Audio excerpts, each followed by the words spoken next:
함께 하실 줄로 믿습니다. 하나님께서 예수를 믿게 된 우리 성도들에게 참으로 많은 은혜를 당연히 주시죠. 왜 그런가 하면 우리는 이제 그분의 아들, 딸이 되었잖아요. 제가 하나님 앞에 돌아오기 전까지 우리는 사단의 종들이었고 마귀의 자식들로서 그야말로 세상 것에 얽매여 그렇게 마귀가 원하는 길을 걸어갔던 사람들 아니에요. 그래서 결국에는 인생이 파괴되고 실패하고 결국 슬픔과 눈물과 패배만 가지고 겸손하게 두 손 번쩍 들고 하나님께 돌아왔다 이 말이에요. 그랬더니 아버지께서 버선발로 뛰쳐나오셔서 우리를 맞아주시고 영접해 주셨습니다. 그리고는 우리에게 하늘 복관을 여시고 하늘 복관에 있는 모든 하나님의 신령한 것들로 우리 삶 속에 충만히 채워주시기 시작하는 거예요. 그러다 보니까 우리 안에 감춰졌던 참 놀랍게도 그 재능들이 찾아지고 재능들이 발휘가 되기 시작하고 뭔가 내 삶이 빛을 발하기 시작하더라 이 말이에요.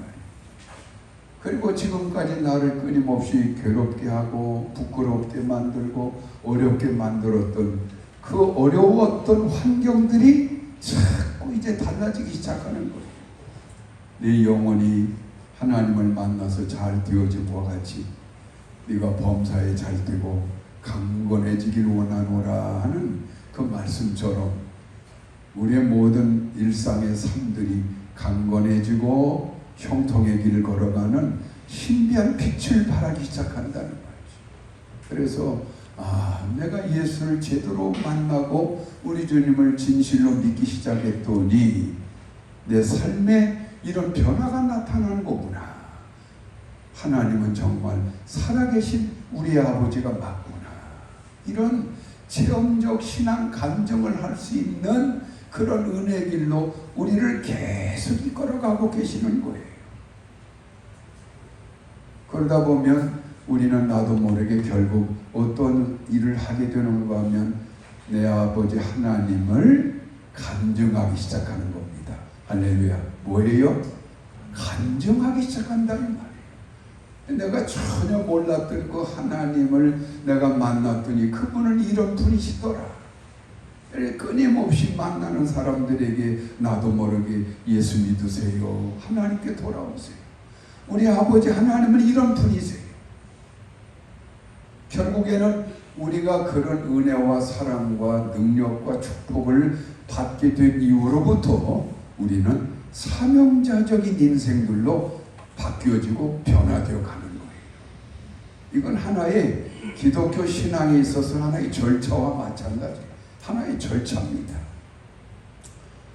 예수님께서 제자들을 부르시고 많은 사람들이 예수님의 기적을 바라보면서 예수님을 제자로 자청하고 예수님을 따라다녔어요. 그래서 그 12 제자뿐만 아니라 예수님의 부활을 목격했고 예수님의 승천의 현장에 있었던 500여 성도들, 이 사람들까지도 예수님이 그들과 함께 있는 동안에 얼마나 많은 기적 같은 것들을 그들이 경험했고 보았고 만졌는가 모릅니다. 심지어 예수님의 제자들은 예수님이 풍랑 가운데 배가 뒤집혀 죽을 듯한 상황에 빠졌을 때, 제자들이 그런 위기에 빠졌을 때 요단 그 갈릴리 강 위를 걸어오시는 예수님을 보게 되었어요. 여러분 갈릴리 강을 가보게 되면요 굉장히 깊은 강이에요. 우리는 대개 강들이 처음에는 얕게 시작을 해가지고 점점 깊어지는 것으로 우리는 생각하는데 이 갈릴리 강은요 들어가자마자 푹 꺼져요. 그냥 깊이 들어가는 강이라 이 말이죠. 그러니까 얕은 물가라고 하는 게 없어요. 깊은 물들이.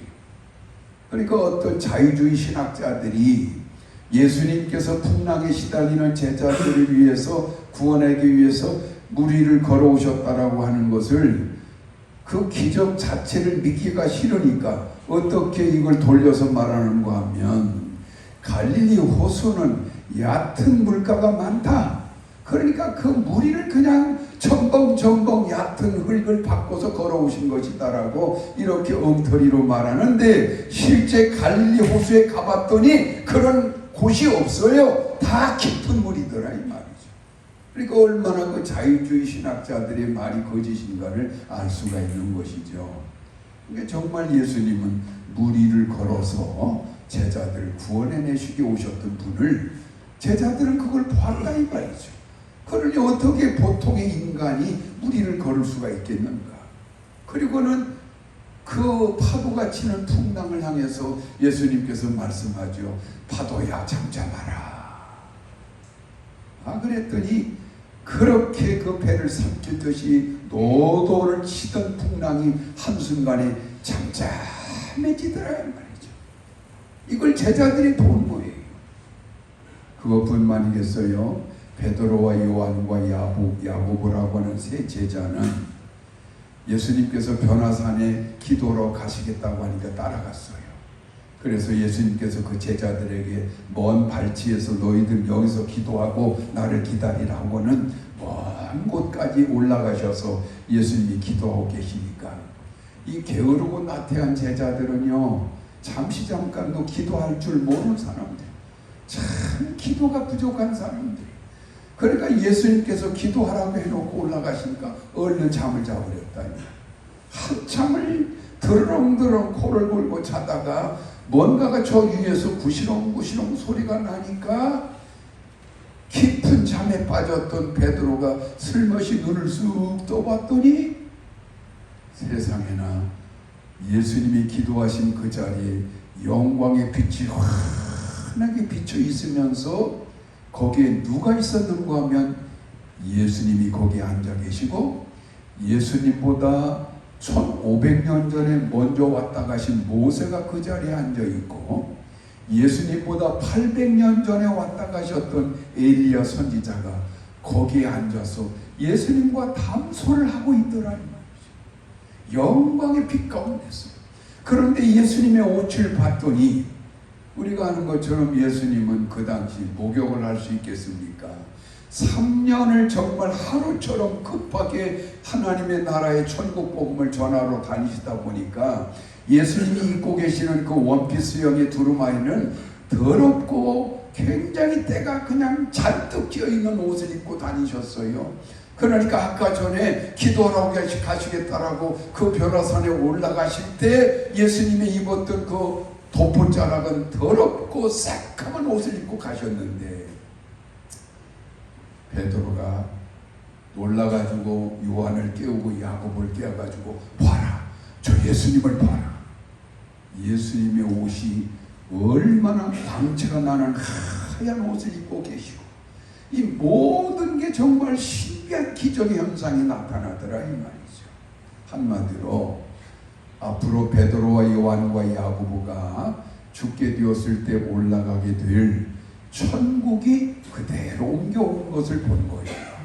천국이 이런 것이라고 하는 걸 그들이 그때 경험한 거예요. 그래서 베드로가 놀래가지고 예수님께 막 소리를 칩니다. 주여, 여기가 좋사오니 내가 이 뜨거운 날씨에 주님을 위하여, 모세를 위하여, 엘리야를 위하여 초막을 지어 드릴 테니까 우리 저 고생 많고 핍박 많고 혼란 많은 저 산 아래로 내려가지 말고 우리 여기서 영원히 사십시다 라고 외치잖아요.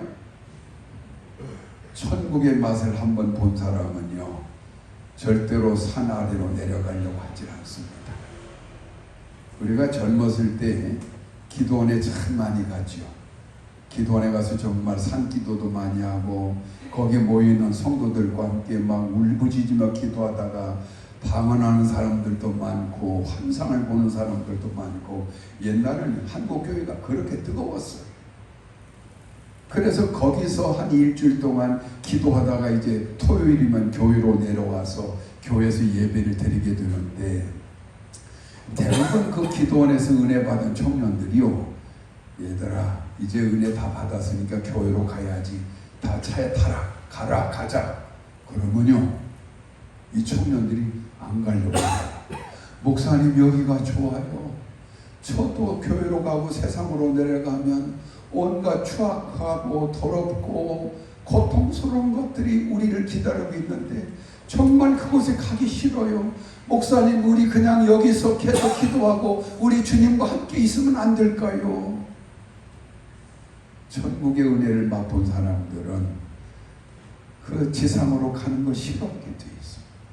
저도 그런 경험을 수없이 했어요. 정말 주님을 만났을 때 그 주님의 신비한 은혜가 내 머리끝에서 발끝까지 충만히 채워줬을 때 저는 사실 사람들 만나기가 두려웠어요. 왜? 영적으로 냄새나고 더럽고 거짓되고 불의하고 추악한 이 악한 사람들과 만났을 때 이 깨끗해진 내 심령이 더럽혀질까 봐서 사람들 만나기가 그렇게 힘들었어요. 그런데도 주님께서는 그때마다 뭐라고 하시는가 하면 가거라. 가서 그들을 만나서 그 죄인들에게 내가 누구인가를 간증해 주어서 그들 내 앞으로 이끌어내어라. 복음을 전해라. 그러니까 어쩔 수 없이 세상으로 내려와서 또 그 복잡하고 추하고 더럽혀진 인간들과 끊임없이 만나서 내가 만난 예수님을 간증하고 전해 주어서 복음을 일으키고 전도 열매를 맺었던 거 아니겠습니까? 그래서 결국 그 청년들도 어쩔 수 없이 교회로 내려와 가지고 교회에서 하나님께 예배를 드리는데 기도원에서 그 은혜를 받았는데 이 목사가 그냥 설렁설렁 예배하면 얼마나 심령이 답답해지겠어요. 그러니까 교회 와서도 기도원에서 했던 것과 똑같은 성령의 불을 위해서 막 뜨겁게 박수치며 찬양하며 박수치며 하나님께 영광 돌리며 뜨겁게 두 손 들고 막 기도하고 이렇게 해서 그들의 영적인 만족을 계속 이어가도록 그렇게 도와줄 수밖에 없는 것이죠. 사실 우리 교회는 조금 이제 좀 게을러지고 나태한 건 틀림없어요. 원래 이 목사의 기질은요, 그냥 책상을 두드리고 박수치고 기도하고 찬송 부르고 성령의 불을 위해서 기도하는 사람인데 너무나 적은 교인들만 데리고 계속 오랜 세월 하다 보니까 저도 영적으로 많이 약해진 건 틀림없어요. 그런데 참 이상하게도요, 이제 나이를 먹어가면 먹어갈수록 영적인 힘이 더 강해지는 걸 제가 느껴요. 왜 그럴까? 하나님께서 말씀했습니다. 소년이라도 피곤하며 장정이라도 자빠지되 여호와를 앙망하는 자는 새 힘을 얻으리니 그가 독수리 날개치며 올라감 같을 것이요 뛰어도 피곤치 아니하겠고 걸어가도 곤비하지 아니하리라. 무엇 때문에? 하나님을 항상 앙모하니까 하나님의 성령이 제 안에 능력으로 디나미스로 주어지다 보니까 나이와 상관없이 날로 더 새 힘을 얻어가더라 이 말. 할렐루야. 그래서 고린도후서 4장 16절에 뭐라고 되어 있는가 하면 오직 그런즉 우리가 낙심하지 아니하노니 우리의 겉사람은 세월에 따라 날로 늙어가고 후패에 가나 우리의 속사람은 날로 새로워지는도다. 할렐루야. 이게 우리에게 있다 이 말이에요. 그러니까 요즘 이 목사는 굉장히 영적으로 막 더 강해지는 걸 느껴요. 더 건강도 좋아지는 것 같고 더 눈도 밝아지는 것 같고 참 이상한 것이죠. 성령의 권능이 항상 우리와 함께하기 때문인 줄 믿으시길 바랍니다. 이런 모든 은사와 능력을 예수님 당시에 그분을 따라다니던 성도들에게 하나님께서 그런 경험을 다 하게 만들어줬다 이 말이에요. 심지어는 예수님께서 죽으셨다가 3일 만에 다시 살아나는 걸 그들이 목격까지 해요. 죽었던 사람이 살아나는 걸 봤다. 이건 얼마나 획기적인 변화입니까? 이것을 목격하고서도 예수를 못 믿겠다 한다면 그건 말이 되겠어요? 그래서 예수의 부활을 목격한 사람들이 비로소 예수의 참 믿음의 사람들이요 예수의 증언자들로 바뀌게 되는 거예요. 그리고는 예수님께서 하늘로 승천하에 가실 때 예수님께서 뭐라고 부탁하시는가 하면 너희가 나를 보았던 것들, 너희가 그런 눈으로 확인했던 것들만 가지고 핍박받고 환난 당하는 그 세계 속에 들어가서 내 복음의 전도를 감당할 수가 없다. 그런즉 내가 너에게 약속한 성령이 임하실 때까지 마가의 다락방에 가서 기다리며 기도해라. 그러면 하나님의 여기신 성령이 임하셔서 너희를 머리끝에서 발끝까지 새 사람으로 뒤집어 놓을 것이다. 그러면 새로운 권능이 너희에게 임하게 될 것이다. 그래서 그 권능이 너희에게 임하게 되시면 그때서야 비로소 너희는 예루살렘과 유다와 사마리아와 땅끝까지로 내 참 증인들이 되어져 갈 것이다. 할렐루야. 이게 증인들이 되라는 이야기가 아니에요. 성령 받고 새 사람 되어지면 너도 모르게 자꾸 나를 전파하는 복음 전도자가 되어가게 돼 있다 이 말이죠. 오늘날 저와 여러분 중에서 어쨌든 만나는 사람들, 내 사랑하는 가족들이나 누구이든 간에 내가 예수를 자꾸 전하고 싶은 마음이 간절하고 이 사람을 놔둬서는 안 되겠다라는 그런 안타까움이 있고 그래서 한 영혼이라도 내가 주님께 이끌어내겠다라고 하는 그 간절함이 여러분 안에 있는 사람이라면 여러분은 성령 충만한 사람이에요. 할렐루야. 성령이 이끌림 받는 사람은요 예수의 복음을 전하지 않고는 못 견디게 되어 있는 거예요. 자꾸 예수를 말하고 싶은 거예요. 그러니까 결국 이 예수님을 따랐던 12제자들이나 성도들이 성령 충만함을 받게 되잖아요. 그래서 그때로부터 그들이 정말 예루살렘 중심으로 복음을 전하게 되었더니 예루살렘이 복음의 역사가 일어난 거예요. 그래서 신학자들은 그 당시 예루살렘 인구가 10만 명 정도밖에 안 되는 작은 도시였는데 그 10만 명 중에 무려 10,000명에서 15,000명이 교회를 나오고 있었다. 이렇게 평가를 합니다. 그러면 그 10,000명이나 되는 사람들이 그 당시 공간도 없었던 그 예루살렘 어디에 모여서 그렇게 매 주일마다 예배를 드리고 하나님께 영광을 돌렸을까? 방법은 없었어요. 예수님께서도 수많은 사람들이 당신을 따르니까 그들을 데리고 어디로 가셨어요? 광야로 가셨어요. 그래서 그 광야의 넓은 들에서 그 10,000명, 5,000명의 사람들에게 천국 복음을 예수님도 전하셨잖아요. 혹은 갈릴리 호숫가가 두룽지로 되어 있어가지고요 이렇게 옴팍하니 잔디가 쭉 깔려있는 두룽지들이 많아요. 그러면 예수님이 그 꼭대기에 서셔가지고 하나님 천국 복음을 전하게 되면 참 신기하게도 이 두룽지가 원형으로 되어 있어가지고요 예수님이 어느 정도 큰 소리로 말하면 그 소리가 울려가지고 끝에까지 다 들린다 이 말이죠.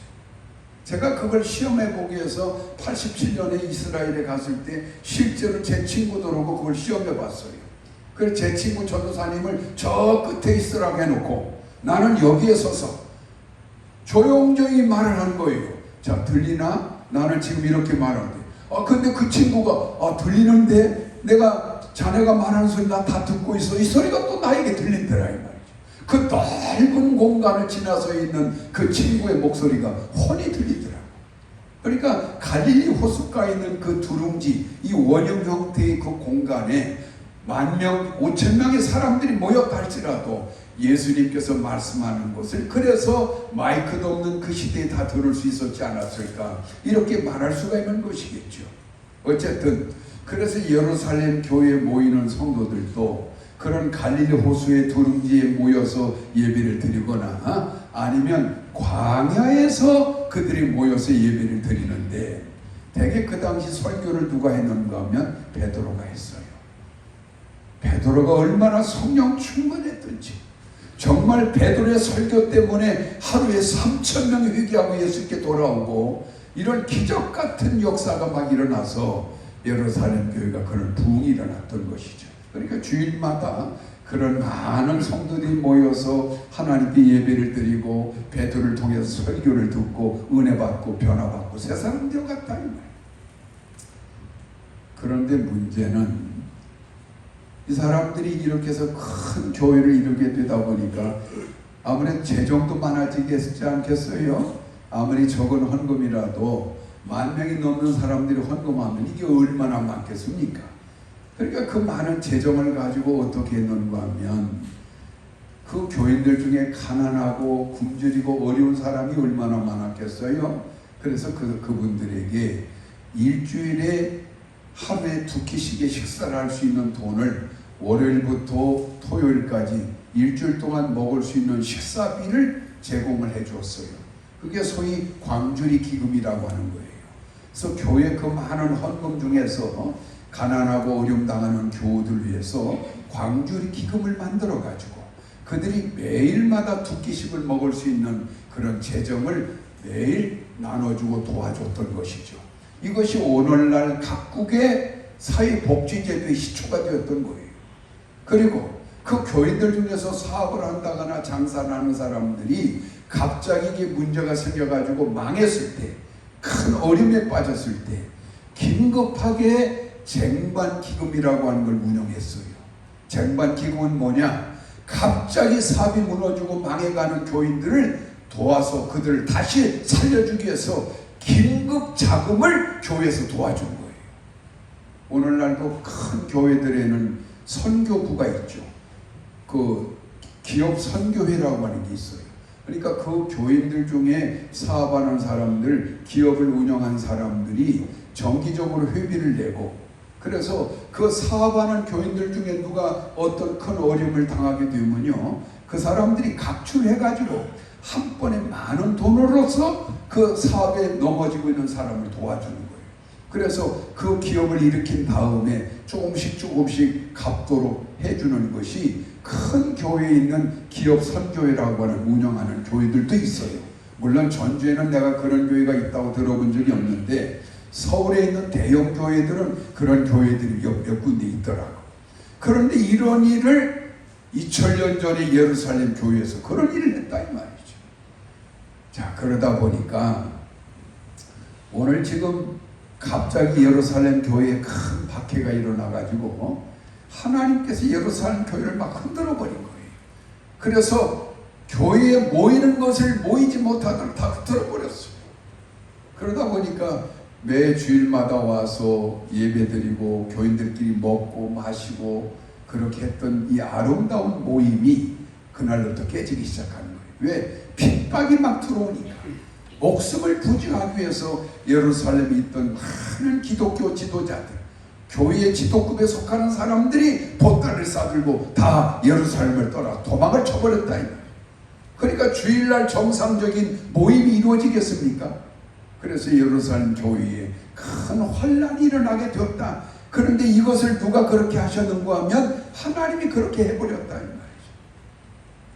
그러면 왜 그렇게 평화롭게 성도 간에 서로 사랑하고 안정적인 삶을 누려가고 구제도 해가면서 매주일마다 열심으로 모여 기도하고 예배하던 그 교회를 하나님은 흐트러 버리셨느냐? 그들이 우리 주님의 뜻을 망각하고 자기들 삶에만 안주해 있었기 때문에 그런 거예요.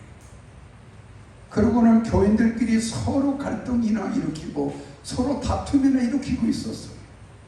이 구제 사업을 하다 보니까 그 교인들이 헬라에서 들어온 교인들이 있고, 헬라라고 하는 것은 로마가 지배하던 그 각국에 흩어져 살던 이 유대인 교포들이 이제 다시금 고향 땅으로 돌아와 가지고 이따가 예수를 만나 가지고 교회를 나오는 사람들이 있는데 이 사람들을 헬라파 교인이라고 그래요. 헬라 지역에 흩어져 있다가 들어온 교인들. 그 다음에 히브리파 교인들이 있어요. 이 히브리파 교인들은 누구냐? 그 교회, 이 유럽에서 이 예루살렘 평생에 살았던 묵은 교인들이에요. 거기서 살다가 예수 만나가지고 그 교회를 나온 사람들, 이게 히브리파 사람들이에요. 이 사람들은 박힌 돌이죠. 그런데 헬라파 교인들은 굴러 들어온 돌들이에요. 그러니까 히브리파 교인들이 왜 굴러 들어온 돌들이 우리를 빼내려고 하느냐? 이래가지고 헬라파 교인들과 히브리파 교인들이 매일 싸움질하고 있더라 이 말이죠. 아니 지금 교회가 부흥하고 예루살렘 교회가 예루살렘의 복음화 이루어졌으면 어떻게 해야 되겠어요? 예수님께서 뭐라고 하셨어요? 너희에게 성령이 임하시면 권능을 받고 먼저 예루살렘을 복음화시키고, 그래서 예루살렘 복음화가 되면 나가서 유다 땅을 복음화시키고, 유다 땅의 복음화가 이루어지면 사마리아로 가서 복음화시키고, 사마리아가 복음화되면 세상 끝까지 나가서 내 복음의 증인들이 되어라, 이거 아니었습니까? 그러면 예루살렘 교회가 이렇게 규모가 커지고 큰 복음의 역사가 이루어졌으면 얼른 유대 땅으로들 나가서 또 복음 전도를 해야 할 거 아니겠어요? 사마리아로 가서 복음 전해야 할 게 아니겠어요? 세상 끝까지 나가 복음을 전해야 하지 않겠어요? 그런데 이 사람들이 날마다 모여서 자기들끼리 먹고 마시고 노닥거리고 그게 좋더라 이 말이에요. 그러고는 히브리파와 헬라파로 나눠져 가지고 매일 갈등이 나고 싸움질이 나고, 이러니 하나님의 영광이 어디로 가겠어요? 하나님께서 그래서 예루살렘 교회를 깨트려버리고 파괴시켜버렸다. 어떻게? 극단적 유대주의자들로 하여금 기독교를 박해하게 만들어버렸어요. 옛날 구약시대에도요, 하나님의 백성인 이스라엘 백성들이 하나님을 무시하고 하나님 섬기는 걸 거절하고 우상에 자꾸 빠지고 하게 되면 그 이스라엘 땅을 하나님께서 어떻게 징계하시는가 하면 주변에 있는 강대국들을 하여금 공격하게 만들어서 이스라엘을 파괴시켜버려요. 정신 차리라고. 그런 식으로 하나님이 당신의 백성들을 훈련시키고 양육시켜 왔던 거 아니겠습니까? 근데 기독교도 마찬가지예요. 기독교 교회가 그렇게 엉뚱한 길로 가니까 하나님께서 결국에는 유대주의자들을 통해서 기독교를 크게 박해하게 함으로써 오늘 스데반 집사라는 사람도 죽임을 당하고 순교를 당하고, 바울이 사울이라고 하는 이 청년을 중심으로 한 극단주의적 유대주의자들이 얼마나 그 당시 예루살렘 교인들을 잡아 죽이고 가두고하는 일을 했는가 모른다. 그래서 결국 이 사람들이 다 뿔뿔이 흩어져 도망을 치다 보니까, 도망을 친 곳에 가서 자리를 잡고 보니까 그때서야 뭘 깨닫게 돼요? 아, 우리가 사명을 잃었구나. 사명을 망각하고 살았기 때문에 결국 이렇게 우리끼리 싸움질이 나고 이러다가 하나님이 우리 교회를 다 파괴시켜 버렸구나. 그래서 사마리아 지역으로 도망을 갔던 빌립 집사 같은 사람은 평신도 임에도 불구하고 비로소 그 사실을 깨닫고 그리스도의 복음을 사마리아에서 전하기 시작했더니 무슨 일이 벌어져요? 놀라운 기적 같은 일이 벌어지는 것이죠. 이 빌립이라는 집사를 통해서 하나님의 복음이 전파가 되니까 귀신들이 쫓겨나가고 병자들이 고침을 받고 빌립의 설교를 통하여 많은 사마리아 사람들이 예수를 믿게 되더라 이 말. 그래서 그 유명한 사마리아 교회가 세워지기도 하고, 각 지역에 흩어져 있는 이 유대인들이, 기독교인들이 그렇게 복음을 전하니까 가는 곳마다 복음의 역사가 나타났다 이 말이에요. 그래서 그 유명한 안디옥 교회가 세워지고 구불의 교회가 세워지고 많은 교회들이 그렇게 세워지기 시작하는 거예요. 여러분 잘 들으시길 바랍니다. 오늘 우리에게는 하나님께서 많은 은사를 주셨고 은혜도 주셨고 능력도 주셨습니다. 할렐루야. 복도 다 주셨습니다. 그러면 그 모든 걸 다 주시는 목적이 뭐냐? 사명 감당하라는 거예요. 뭘 감당하라고? 사명 감당하라. 그러면 그 사명 중에 가장 귀한 사명이 뭐예요? 내가 예수 믿고 구원받고 이 은혜를 누려가는 것처럼 아직도 이런 사실조차도 모르고 살아가는 저 불쌍한 영혼들에게 예수를 전해서 그들도 나처럼 예수 믿고 하나님 자녀가 되어 이 복의 길을 걸어가고 구원의 길을 걸어가도록 이것을 감당하는 게 사명이라 이 말이에요. 하나님이 세상을 이처럼 살아가사 독생자를 주셨으니 이는 누구든지 저를 믿는 자마다 멸망치 않고 영생을 얻게 하려 하심이라. 하나님이 그 아들을 세상에 보내신 것은 세상을 심판고자 하심이 아니라 세상을 구원고자 하심이라. 그런즉 나가서 복음을 전하라. 할렐루야. 너희에게 권능이 임하시면 예루살렘과 유다와 사마리아 땅끝까지로 내 복음의 증인들이 되어라. 이게 우리의 사명이라 이 말이죠. 물론 사명이라고 하는 것이 무조건 다 복음만 전하는 건 아니에요. 어느 목사님이 이런 이야기를 하더라고. 그리스도인에게는 눈에 보이는 것이 사명이다. 내 눈에 보이는 게 사명이라 이 말이죠. 여러분 매일매일 삶 속에서 여러분 눈에 밟히는 게 얼마나 많습니까? 정말 가난 속에 어려움 당하고 고통 겪는 이웃들을 얼마나 많이 봅니까? 여러 가지 환경적인 어려움 때문에 괴로워하고 힘들어하는 이웃들을 우리가 얼마나 많이 바라봅니까? 그러면 보았으면 그게 사명이 된다 이 말이죠. 어떻게 해야 돼요? 도와줘야죠. 구체적으로 내 물질을 나누어서 그들을 돕도록 노력하고, 그들이 병으로 고생한다면 정말 그들 위해서 기도하고 병원에도 좀 데려갈 줄도 알고, 이렇게 해서 우리가 보이는 그 사명을 일단은 감당할 줄 알아야 되는 거예요. 요즘 텔레비에 보면 자꾸만 아주 마음 아픈 광고들이 많이 나오죠. 아프리카 지역의 여인들이 머리마다 어깨마다 뭔가 물동이를 크게 들고 막 줄을 서서 어디를 쭉 가는 장면들. 그 어디 가는가 했더니 물이 없으니까 그 물 웅덩이를 찾아가는 거예요. 그런데 물 웅덩이를 가서 보니까 동물들도 그 물을 먹고 있는데 흙탕물 속에 벌레들이 그냥 잔뜩 떠다니는 그 물을 이 여자들이 그걸 다 물통에다가 다 담더라 이 말이에요. 그런데 이걸 먹으면 다 죽을 거예요. 병들어 죽을 물을 먹고 있는 거예요. 그러니까 이걸 가져다가 그 항아리를 놔두고 그 항아리 위에다가 삼배라든지 무슨 헝겊을 올려놓고 그 헝겊에다 물을 붓는 거예요. 그러면 그 흙탕물이 그나마라도 좀 걸러져 가지고 내려진 것을 그 사람들이 그걸 먹는데 날마다 배탈이 나고 위장이 상하고, 그래서 보통은 40대 안에 다 죽는다 이 말이죠. 그래서 한국 선교사님들이나 미국 선교사님들이 지금 그렇게 물 때문에 고난받는 아프리카 사람들 위해서 무슨 일을 많이 하는가 하면 지하수를 파가지고 지하물을 뽑아서 먹게 하는 하수도 사업을 하는 선교사님들이 많아요. 우리가 정말 그런 걸 보았으면 다만 10,000원이든 20,000원이든 그들을 돕는 노력도 해야 되는 거예요. 이것도 우리의 사명인 거예요. 그 텔레비에 보면 또 어린애들이 빼짝 말라가지고 기근 때문에, 기아 때문에 굶어 죽는 아이들이 어마어마하다는 것을 그렇게 말하잖아요. 그러면 우리 어린애들을 살리기 위해서 노력하는 월드비전이나 무슨 그런 단체들이 굉장히 많아요. 그러면 우리도 다만 10,000원이든 20,000원이든 보내주어서, 그래서 이런 십시일반의 것들이 모아져 가지고 그 어린 생명들을 살리는 일 하도록 우리가 감당한다면 이것도 사명 감당이에요.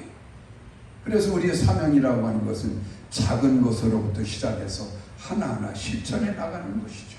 그러면서 구체적으로는 이제 예수의 복음을 사람들에게 전해주는 사명을 우리는 감당해야만, 그런 안주에 빠지지 않고 교회 안에서 쓸데없는 짓을 하지 않고 정말 하나님의 사명을 제대로 감당하는 열려있는 신앙의 길을 우리가 비로소 감당해 나갈 수가 있는 거라 이 말이죠. 종군당이라고 그 제약회사가 우리나라의 굴지의 제약회사로 올라서 있는데, 그 종군당이 세워진 그게 비하인드 스토리가 있더라고. 그 종군당 창업주의 어머니가 서울의 서대문에 있는 영천시장에서 콩나물 장사를 하셨대. 매일 아침 일찍 나가서 콩나물을 사세요 하는데, 이 어머니는 그 가난 속에서 아이들을 제대로 키울 수 있는 길은 나도 하나님께 끊임없이 기도하고 하나님 중심의 길을 걸어갈 뿐만 아니라 우리 아이들을 제대로 하나님 안에 살아가도록 도와야만 우리 아이들이 복된 길을 걸어갈 수 있다는 믿음을 가졌던 어머니예요.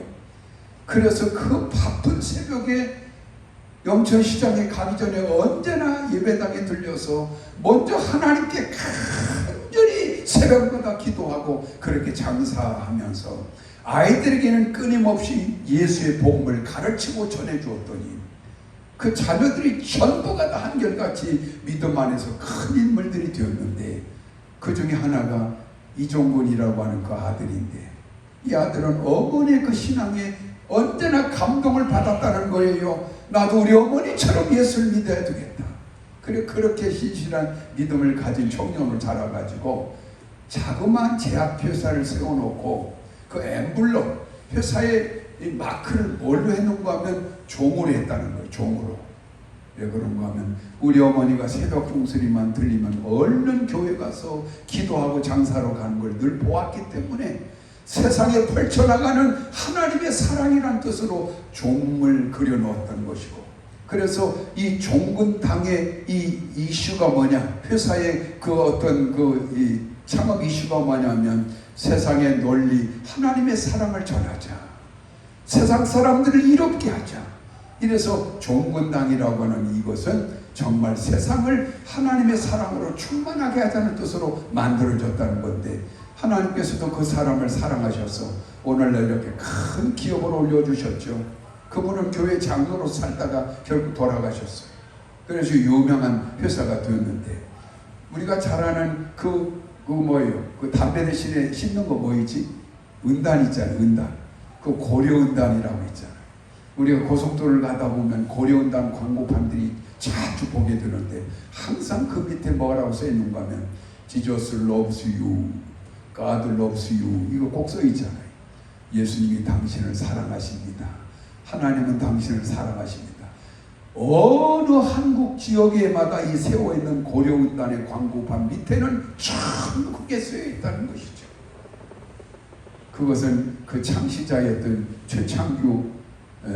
최창규 장로가 그렇게 세상의 그리스도의 사랑을 전하자, 그런 의도의 목적을 가지고 회사도 창립했고, 그렇게 해서 지금 아주 세계 각국에 그런 이걸 팔아 넘기는 그런 유수한 회사가 되었는데, 이번 또한 사명을 감당했던 거예요. 예수의 복음을 전하고자 하는 사명을 감당하다 보니까 하나님께서 그들을 그런 축복의 길로 인도해 주신 것이죠. 전도서 11장 1절에 보면 이런 말씀이 있습니다. 잘 들으세요. 네 식물을 물속에 던져라, 물에 던져라. 그리하면 몇 날이 못 되어 다시금 그것들이 돌아오리라. 물속에다가 내가 먹어야 될 그 귀한 식물을 왜 던지는 겁니까? 사라지는 거예요. 없어지는 거예요. 그와 같이 가난하고 어려운 사람들 위해서 네 물질을 나누어 주어라, 먹여 주어라. 그러면 몇 날이 못 되어서 반드시 하나님께서 너희에게 그것들을 되돌려 받게 하실 것이다. 복음도 마찬가지예요. 우리 사랑하는 자녀들에게 열심으로 복음을 전해줬더니 결국 이 자식들이 이렇게 멋진 신앙의 사람들이 되어서 하나님이 영화롭게 하고 엄마를 영화롭게 하지 않느냐 이 말이죠.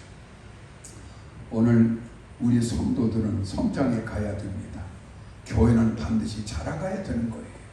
그러려면 우리에게 주어진 사명을 어쨌든 성도들도 감당하고 교회도 잘 감당해야 우리 교회도 끊임없이 성장해 가는 것이고 우리 성도들도 성장해 가는 겁니다.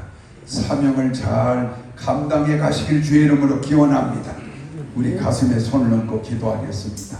아픈 분은 자기 아픈 부위에 손을 얹으세요. 간절히 기도하겠습니다. 아버지 감사합니다. 오늘 저희들에게 생명의 말씀을 주셨습니다. 이제 우리에게 주님께서 사명을 주셨습니다. 이제 저희들 이 사명대로 하나님의 뜻에 따라 잘 감당해 나갈 때 아버지 하나님께서 또한 우리에게 합당한 은혜와 축복과 능력을 주실 줄로 믿습니다. 오늘 저들 가슴에 손을 얹었습니다. 성령님이여 그들 가슴에 파고 들어가셔서 완악하고 교만하고 굳어져 있는 마음들을 갈아 엎어주심으로 새로운 심령들로 변화되게 하여 주시옵소서. 아픈 자리에 손을 얹었습니다. 아버지의 치료의 능력이 그들 가운데 임하게 하여 주셔서 저들의 모든 질병이 고침받고 온전한 건강을 회복하도록 주여 역사하여 주시옵소서. 진실로 하나님을 사랑하는 자녀로 이제 맡겨진 사명을 감당코자 하오니 성령님이여 날마다 저희들 붙잡아 주셔서 이 사명을 잘 감당함으로 진정 살아있는 믿음의 사람들로 날마다 성장해가는 저희들 되게 하여 주시옵소서. 예수님 이름으로 감사기도 하옵나이다. 아멘.